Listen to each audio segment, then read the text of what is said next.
downhill, and about 100 yards back into the bush there's a large tank, and this can be a gravity feed. So as the sap is produced and runs in these pipes, it will run downhill and collect in a 10,000 gallon tank at the back of this farm, and from there it's pumped underground up to the sugar shack. Wow. And that's not how they managed it when Paul was a young lad on the farm in the 50s, and when his father produced maple syrup on this farm. That's not how they did it. It's great that they can do it this way. Less romantic perhaps, but certainly a lot safer and a lot quicker and a lot faster. Now, we're sitting in this wonderful forest because this forest has about 75% maple trees in this forest, which is great. Pretty typical, but many forests will get a variety of 40, 30, 40, 50%. 75% is great. It does have a variety of other species though. You'll see cherry trees in this forest.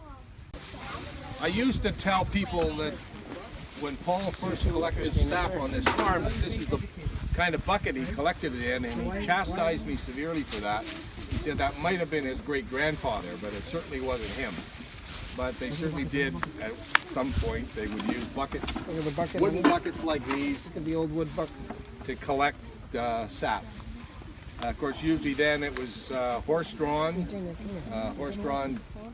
collection barrels, and these would fill and be dumped in, and certainly a labor-intensive process. But when Paul was a young lad, the family purchased this farm in 1951. It was producing syrup then. The family that owned it before them had produced syrup on this farm since 1933. And this would be typical of the bucket that what they used in Paul's day and age. And this was the spile that was used. In this type of spile, you would bore a 1/2 inch hole in the tree. You'd tap it in about 1 inch. The bucket would hang off like this, and the syrup would come out the spout and drip in the bucket. And you collected it usually with a horse-drawn sled and dumped it into the barrel with these buckets. And that's basically what Paul did.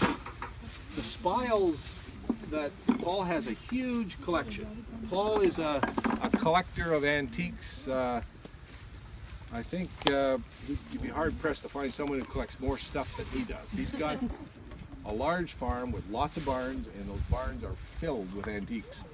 Usually antique tractors, usually international tractors, because he collects international. And you'll never see his collection all in one piece on display, because he doesn't want his wife, Betty Ann, to know how many tractors he actually owns.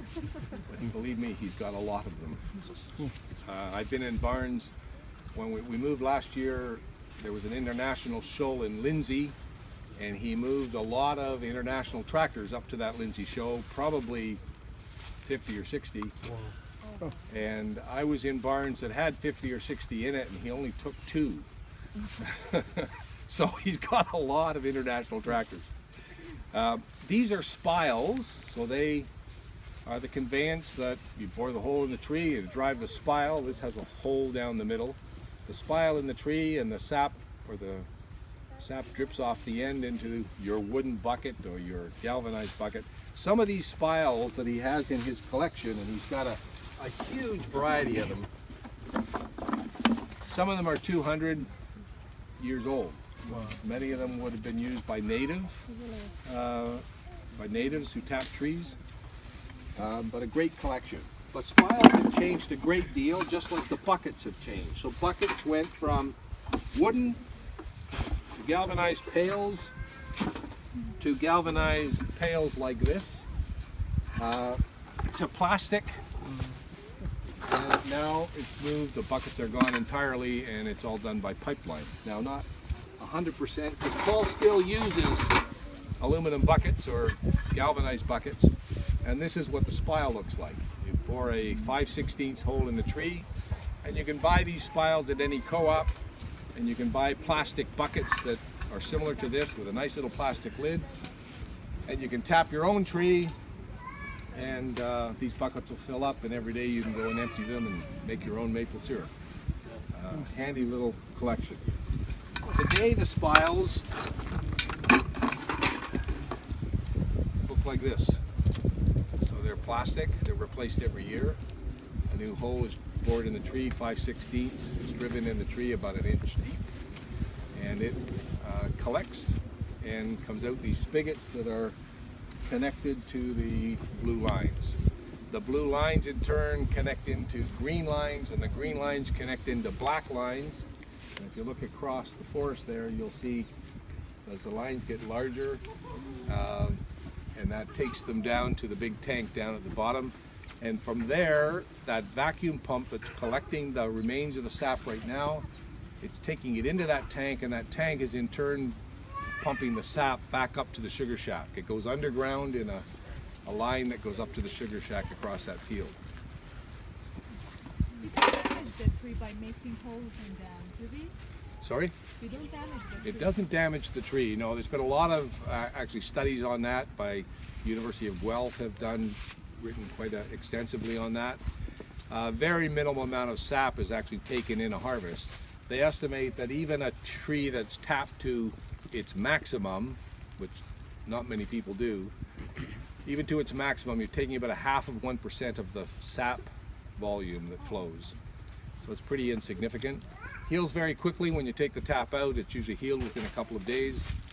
And usually you take the tap out when the sap run is finished with anyway, so there's almost nothing coming out. The only damage that it does do to the tree is that it discolors the wood. So if you're using the tree for a wood product, you know, for maple tabletops or whatever, and you'll see this if you look at particularly Mennonite products, maple tops, you often will see in the grain of a maple top, you might see it turn to a slightly more yellow or orange hue in a small 2-inch section of the wood, and that's usually where at some time in its life it's had a tap inserted, and then it's grown and, you know, can be in the middle of the board that you've got, but it's where a tap was in that tree maybe 50 years ago. That doesn't matter because the tree is not alive anymore. Well, the tree's not alive, but it does discolor the wood, and but that's the only damage that I'm aware of. I'm not saying that it's not. I've read up quite a bit on this when I was several years ago deciding to give Paul a hand with this. It's quite interesting, some of the development that's been going on in this. In fact, University of Guelph did an experiment 5 years ago, where they took maple trees that were 2.5 inches in diameter, and they cut them off 4 feet above the ground, and they put a cap on it with a line, and they did this to a section of 500 trees, and those trees cut off 4 feet above the ground produced sap for 5 years, which is astounding to me. I mean, I hope that's not the way that sap production goes in the future, but it was pretty interesting to me that they continued to produce every spring sap off of those trees. Now, it did diminish over that time, but I mean, they destroyed the tree. I mean, they cut it right off, right? It's interesting. Any questions at this point before we move down to the old sugar shack? Paul's father built a new sugar shack in this forest in 1961, and that's it. That was the move to modern sap collection and processing. Was in these buildings. Paul would love to restore these, but like most farmers, he's over busy. He has too much to do, and as much as he talks about eventually maybe restoring that, there never seems to be the time to do it. But one of these days he just might. So come on down here, down the road here a little bit, and you'll have a look at the sugar operation. The modern sugar operation. Oh, I neglected to show you something. My apologies. Just pause right there. The tapping of the trees. This is what we tap the trees with today. And it's great because you can tap this 900 trees and 950 trees in this bush that he taps every year. You can do it in a couple of days with this tool. Takes no time at all. It's quick. It's not noisy. It's pleasant to use. Now, when Paul was a young lad, this is what he tapped the bush with. It took them 2 weeks to do this bush with several men with these, armed with these. When I first started helping him 5 years ago, this is what they tapped the bush with. It was great. It was fast. It was convenient. It was noisy and smelly, and it wasn't a very nice job. So this is the last tool that if you're helping him tap that you'll use now. You'll use the little electric tools. So lots of changes, and this little mallet is you tap the spile into the tree with. There, it covers it all.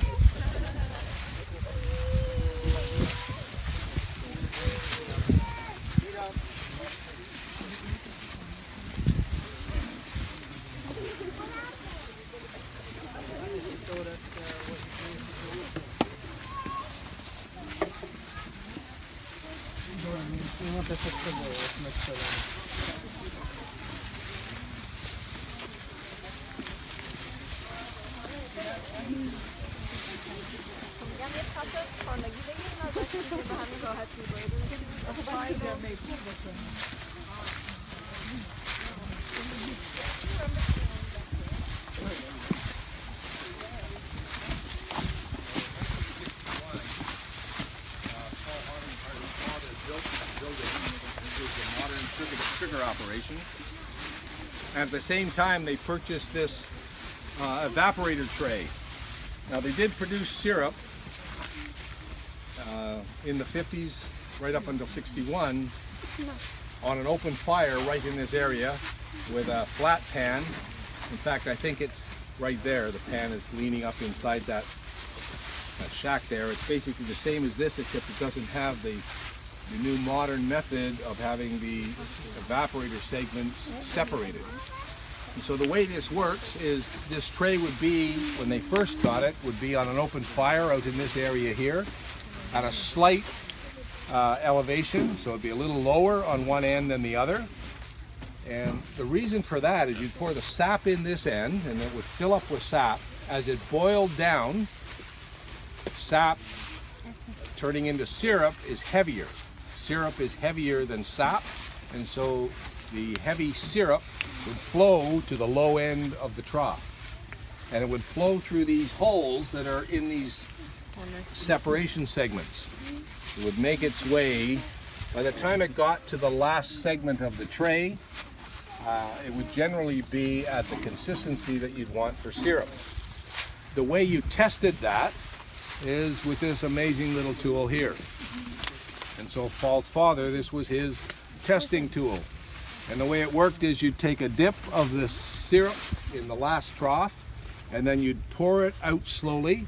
If it clung to the rim and came off the pot in ribbons, large ribbons, then the syrup was ready.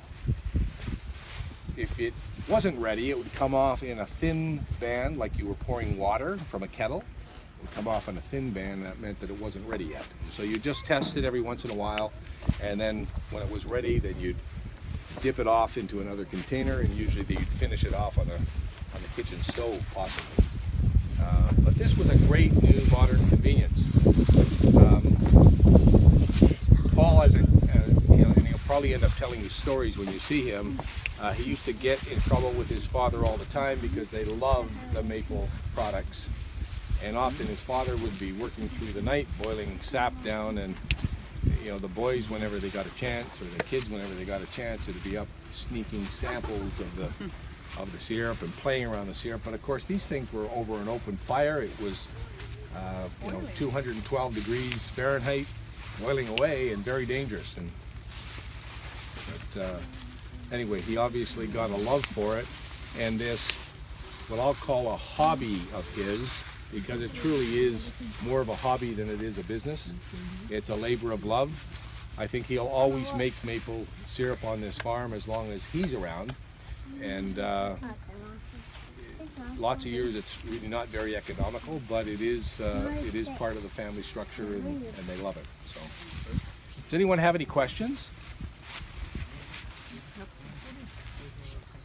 No? How did you heat it up and done that down? You heat it up in a similar fashion. You'll see when we get back to the sugar shack, the large evaporator, it is wood fired. So the dead ash trees that he pulls out of here are one of the products that he uses to fire that boiler. It's much more automated and cleaner. You know, when they manage syrup making in this method, one of the processes was using a birch sapling wound around a stick to remove the ash out of the syrup before you strained it and put it in bottles. You don't have to do that with this operation, of course. You don't have to remove the impurities out with a sieve. But clearly that was part of the process here. They have done it. I've been up here years when they've actually boiled it out of a cauldron, an iron kettle, and produced, just to see how it would work, produced syrup. Had a very smoky flavor to it, which was quite interesting. Of course, it's an open fire and very different than today's. Today's is it's a large stainless steel. Looks like the back end off of a fire engine. You'll see it when we get up to the sugar shack. What? How do you get the different like medium, amber, and dark? That actually is from. There's two things that can create that circumstance of the different coloring. One is the different bush it comes from. So he has bushes that produce just a light syrup, or a light sap, and light syrup. He has bushes that only produce medium or dark. It's also, some years can be a product of when you're harvesting, how dark it is. It's kind of neat that there are the different gradients, because people, myself, for example, I like dark syrup. I find it's the most flavorful to my palate. My wife, on the other hand, she likes light syrup. Everybody's different, and thank goodness we all are, otherwise you'd only be able to move one product. They're all different, and it's interesting though that he has bushes that only produce dark syrup. That's we don't know why. Is it the type of the maple or what? No, they're all sugar maple, Okay. so they all are a particular species. It's probably the terrain, the soil, all of that combines to create sap that produces a different coloration. I find the darker the syrup, the more maple flavor it has on it. Not everybody agrees with me on that front. My wife will argue exactly the opposite, but she does that on most things with me. So how do you identify and isolate the ones that were producing the darker ones? You don't isolate it, you just produce it and bottle it, and you have to flag it as being a particular, like he has a measuring mechanism that they actually match each batch, and it's matched as a particular light, light medium, medium light. It goes all the way up the scale. I think there's 8 different productions, and they are by it's regulated by a board, and they have to meet those particular criteria. They have to meet particular sugar content in their evaporation process, and they measure it with a spectrometer and measure the sugar content. So they're looking to meet these particular criteria that's set by the board that regulates syrup production in Ontario. Any more questions? Okay, well we're going to head back then, and we'll stop at the just this side of the sugar shack where the fire is going there, and Paul is usually out then, and you won't have to listen to me. You can listen to Paul make up stories. Thank you. Anyway, we have a few stragglers coming along, but we're going to maybe get started with us here. My name is Paul Harder. I am the owner of the farm here, and my wife Betty Ann is up in town. She's selling maple syrup, and my daughter is in the sugar house here. It's Dana, and I think my son is up in town helping my wife. His name is Mike. We got 2 grandchildren, and Hayden and Katie. And Hayden has bright cropped red hair, so you'll never miss him when it's a dark day. Anyway, we're just going to talk about the farm in general, right, for a few minutes. We do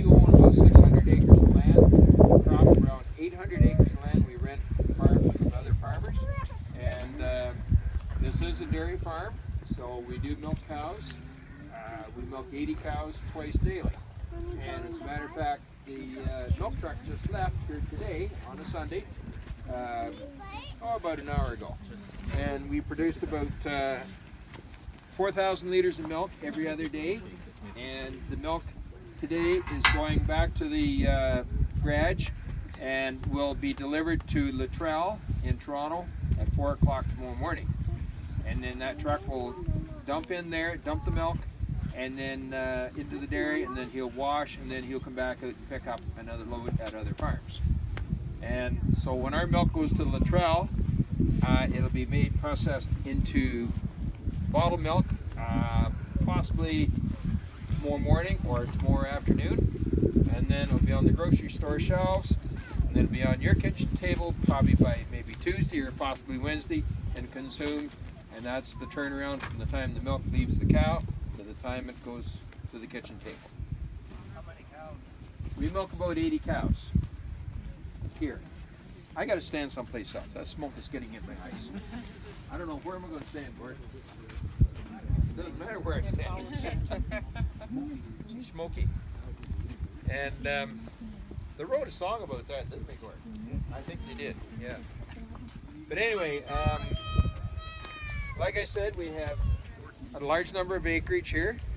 We grow hay, and as you can see in the fields, these two fields beside you that we just walked up from the sugar bush, these are our hay fields, and we also grow corn. And you see some of the plowed fields as you go out on the school bus today. Those will become cornfields and soybean fields. And we also grow wheat, oats, and barley. So we'll talk about that in a few minutes. But right now we're going to talk about the kettle. And this is the way our forefathers in the early years of Canada used to produce their maple syrup. They had a large cast iron kettle. As a matter of fact, they had 3 of them as a rule. There was one much larger than this. They had this size, which we call a medium size, and then they have a small kettle about this big around. And they would boil their sap on these kettles. They transferred the syrup from one kettle to another until they finally got it down to the small kettle. And from there, it was usually taken to the house where the housewife would finish it on the old wood stove. And then they were made it into maple syrup. Where do you need these bits? You okay? Okay. So anyway, this is the way the forefathers used to do it. But before the forefathers of Canada came over from Europe, or England, Ireland, Sweden, whatever country they may have been, our first native settlers were already here, and these were our Indians. And in this area would have been the Mississauga Indians. And so what they were the people that founded maple syrup. And it wasn't the Canadians that came over. It was the Indians, the native First Nation Indians. And what they did, they had no access to steel kettles like this, so they used something else. Gord, we'll grab some things here. And what they did was they had a hollowed out log, and they would put the sap in a hollowed out log. And Gord's going to show you what they did. They took hot stones and they put it in the log, and this is what the hot stones would actually boil the sap. And this is what they used to boil the sap. Now, very primitive, but this is what they had to work with at the time. And they put the stones in a hot fire, and you can see it bubbling away. And it would evaporate the sugar, evaporate the water away from the sugar. And then eventually they'd make the syrup, or they would make hard sugar. And this was obviously one of their only sweeteners that they had in their diet, was maple syrup.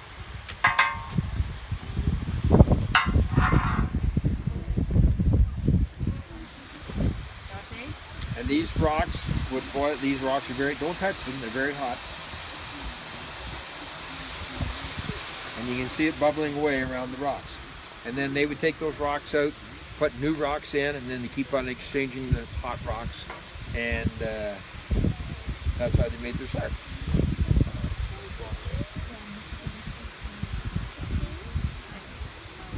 Who first said that, look at that juice flowing from that tree, I'm going to heat it up and make sugar syrup out of it? I don't know how they did that. This is still, there's lots of myths as to how they actually discovered how to boil the sap into syrup. There's been many things said. An Indian maybe threw a tomahawk into a tree and the tree started to bleed maple sap. And maybe the sun started to sweeten the sap off a branch and got sticky. We don't know. But there's lots of myths. Have you ever heard of the maple moon? Maple moon. This was an old Indian term that they had many years ago. And the maple moon depicts the boiling of the maple sap. Obviously either a full moon or a new moon. Oh. Yeah. Well, this process would take a very long time. It takes a very long time. But they probably had many logs, and many stones, and many fires to do this. Now, there's one thing Gord's doing over here. He's got a hot branding iron, and he's. You got one ready to go.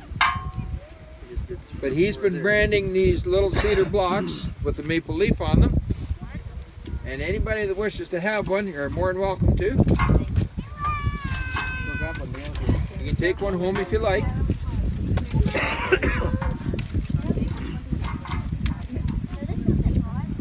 What are these? Explain it to you in a second. Don't.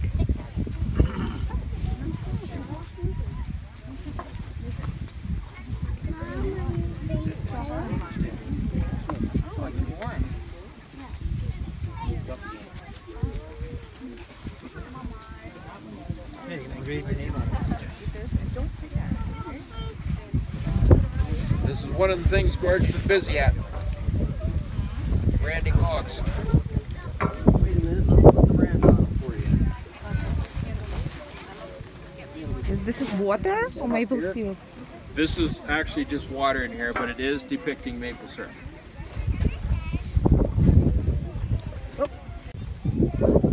Okay, don't drop your piece.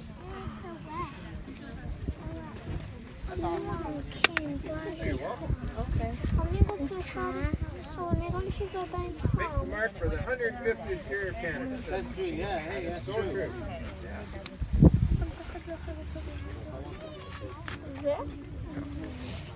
A number of years ago, we were doing these tours. We actually had maple sap boiling. אני לוקח את זה, אני כבר It חלה. takes probably רגע, days. סליחה, זה לא עם החלטות, זה משהו. Bento ali da família. And there was, I don't know what year it was, it was a number of years ago now. And I actually, all the tours were over, and it was 7 o'clock, and I came out here to וזה, test זה fire אדם and make sure. טוב. אוקיי, And I אני looked לוקח at את it, זה. and sure. So, I got some more wood on it, and I started boiling it. I boiled it for another 25, 40 minutes, and I actually made syrup. And I did it, Harold explained the old, they were I used it, and I took it out, and I did just like my dad would have done it many years ago. And I want to come off with a ribbon. And I thought, okay, I think she's ready. And I took it in, and I ran it through my equipment in here to see what it's like when it's cooked. Yeah. It was smoky. Oh, very smoky. blood. Oh. What happened to him? But anyway, Barbie is about 1 week old, and this is how she spends her time in the calf hutches. We have the calf hutches out in the front of the barn, obviously, and she is one of many of our baby calves.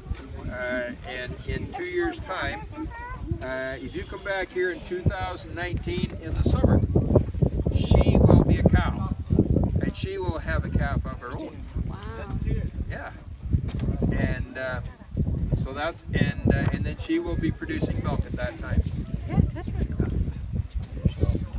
So she stays in this hutch here for approximately about 8 weeks, and she'll have milk. She'll drink milk, and then after that she consumes dry grain and hay, and then eventually she grows up to be the cow. Yeah. So you come back here, you remember the number 588, or Barbie. like that, huh? So she's had a lot of attention. Yeah. Anyway, let's come on in the sugar house. We're running house on the lake.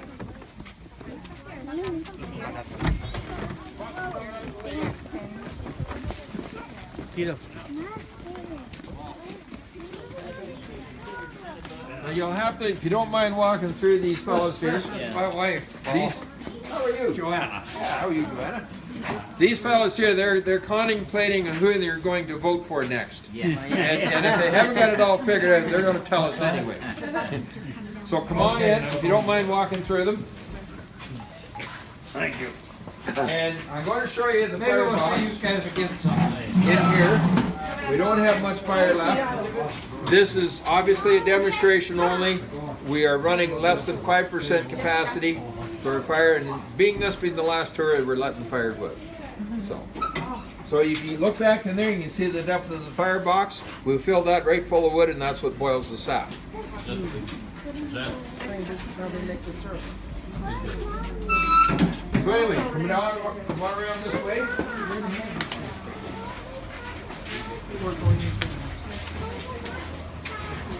Come on around this way. Hi, how are you?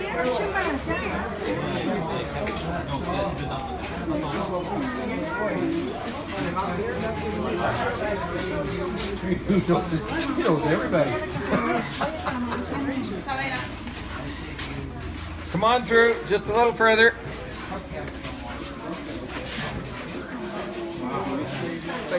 Looks like a locomotive. It does. Huge. Anyway, we're going to do a quick tour of the sugar house here. The bus is already here. And this is actually known as the sugar house or the sugar shack. And so this is where most of the syrup is made. This behind me is the machine, and it's called the evaporator. And it does exactly what it says. It evaporates the water away from the sugar. So we have 2% sap coming in out of the tree. We want to get it down to 66% sugar. So this is what this does. It does evaporate the water away. So we have the sap stored up in the feed tank, up by the ceiling, up by the maple syrup side. It eventually makes its way down into the evaporator. This being the main flue pan, a steam hood, and so we have steam pipes up in here. As the sap runs through those steam pipes, it heats the sap up the temperature. When it comes down into the pan, we don't have to waste a lot of the boiling pan just to warm up sap. It's already hot. It just boom. She's right into a boil. She's ready to go. So once we go from 2% sap to 66% sugar or maple syrup. You just let me step aside here, my little lady. There we go. And then the sap will come off. The syrup will come off down here at this end here at 219 degrees Fahrenheit. Oh, that's all. Sap boils at 212, like water. But maple syrup will boil at 70 degrees above the boiling point of water, which is 219, or 66% sugar. So once it comes off of there, then we have to, we put it on a small finishing stove so that we can get it correct. And then we don't take it off by temperature anymore. We use a refractometer. And this is a small device that we use. We put a sample of syrup on the screen and then close the lid down, and then we look at it to get the percent of sugar. And this is what it does. It's a measuring device for sugar. Now 66% sugar is also 66-degree brick. Now brick is spelled B-R-I-X, not the chimney brick, not a house brick. How many people went to high school and learned that in high school? How many people went to high school? Holy jeepers. Nobody graduated out of high school here? He's honest. He's shaking his head. Well, you're supposed to learn this in high school. I will admit, I think I did.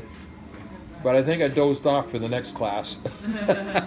But anyway, BRIX is a measurement of sugar. You can measure sugar in, obviously, maple syrup, orange juice, and our cattle feed, in our hay out there in the fields. We can measure that. But this is a special device called a refractometer used for measuring maple syrup. So what we do is we hold it up to the light. Once it becomes 66% degree brick, then we're ready to take it off. And we use propane because we can stop the fire if we want to. Then we have to filter it. So these are filter papers that we have, and we have a filter press. We actually push the syrup through the hot syrup through these filter press, and we want to take out all the impurities out of the syrup. And what we're getting is a product called sugar sand. Look. And this is just dirt. This is the very, very fine mud that we take out of the sugar sand, and we want the syrup to be nice and clear so it doesn't taste gritty. It's a very fine mud. So it comes up through the roots of the tree with the sap. As you concentrate the sugar, you're also concentrating the sugar sand. Doesn't that look like mud? Yeah? Do you like dirt? Oh, you don't like dirt. Oh, geez. That isn't for you then, is it? But anyway, this is the product we have to take out. We have to discard this, and there's no use for it. Yeah.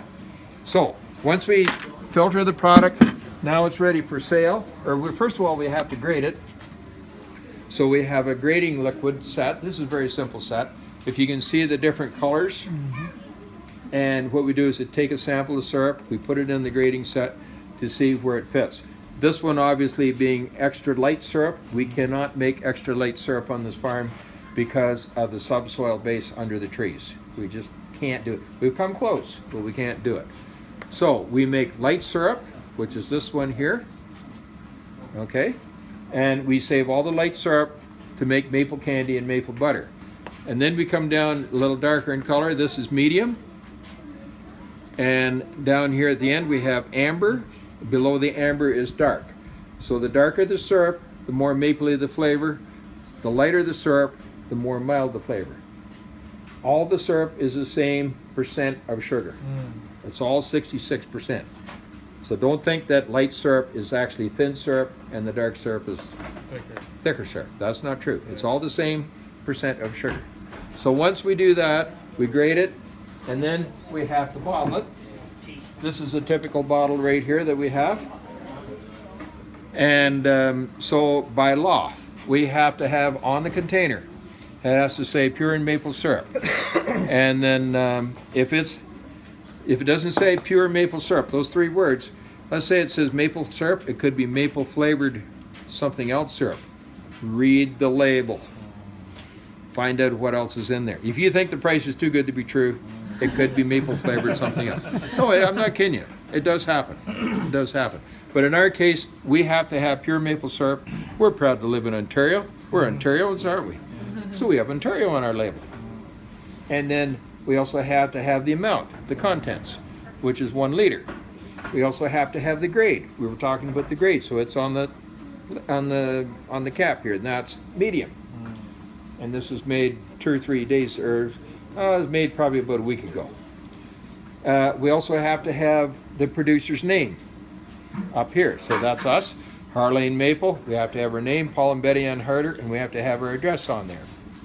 So legally, that's all we have to have. Now we do have another name on there, and that is Stephanie. Stephanie. Now why do we have Stephanie on this bottle of syrup? She's the one that bottled it. No. She's the one that phoned ahead of time and ordered it. Now Stephanie's going to have my neck if I don't save this bottle of syrup for her. So we do take orders of syrup. When we take an order of syrup, we mark it on the book. We put it on here. We have a special rack in the back shelf. When there's a name on it, it's not for sale to the public. It's hers. It's guaranteed hers. She has to pick it up. And she will. I don't know who Stephanie is. Haven't got a clue. But it's Stephanie. So anyway, this bottle of syrup is ready for sale. Other products that we have available is maple butter and maple candy. Just excuse me for a minute, and I'll just step right through here, and I'm going to show you something else. Neo, come here. Come on the side. Let her go. Those are the maple Look, syrup, you know how you make the maple candy. candy molds. Right. How many people like maple candy? Never tried. You like maple candy? Huh? You don't like maple candy. Everybody, this lady likes maple candy. She's smiling already, isn't she? Yeah, you like Smiling maple just candy. looking at the mold. Oh, I do too. But anyway, this is what Betty Ann does, my wife. She makes maple candy, and she also makes maple butter. So she'll take the maple syrup, she boils it down thicker, and then she cools it, and then it's stirred and then she'll pour the candy. And there's one thing that I have to do is, my job is to help her pour the candy. She can't do it alone. And there's one thing I have to be, and it's hard for me to do, and that is be very, very quiet. Now, why do I have to be very, very quiet when I'm pouring the candy? So she can concentrate pouring it in those little holes in your Yeah, I have to pour the candy. I have to move the candy along and pour the candy. But you know why? Because I'm a guy. And my wife is a lady. And guys are, Quiet. well, they're supposed to be. They're single taskers, right? Yes, can't do two things at once. And ladies are Multi. multitaskers. So seeing how she can do more than one thing at once, and guys can only do one thing at a time, I have to be very, very quiet and concentrate on pouring candy. It's not a big laughing joke. This is a marital test. Believe me, we do not know the name of our marriage counselor. Betty Ann and I would be married for 40 years, come July. If we make it that far. Do you think we'll make it that far? Sure. Yeah, I hope so. Yeah. I hope we take another 40 years. He's yelling at you. Yeah. But anyway, once we. Okay then, that'll be fine. And that's it. Okay. And after this lot back, there's only one group. Okay then, very good, Alan. So anyway, we pour out of about 4 liters of syrup. After it's boiled down, we pour 600 candies. Now that's a long time for a husband and wife to bond, isn't it? I can't, Now you can't talk, yes. no, I So can't it's say a word. perfect. I can't say. I have nothing to say. So anyway, and then so she makes a lot of candy at this time of year. And if there's a large order comes in throughout the summer, yes, she'll make candy, but otherwise it's only available this time of year. We do have maple butter available most of the time, but only on special orders throughout the summertime. Maple syrup is available all year round. If you ever wish to come back to buy maple syrup, we have it available all year round. So, anyway, Sylvia or Dana might be in the store there. We have some samples if you wish. I have to question whether there's any candy left. But I know there's maple syrup, there might be some maple butter. Awesome, great. Thank you. So you're welcome. No dark has been produced yet. We only You have have this amber. this one? Amber. Yes, this is amber.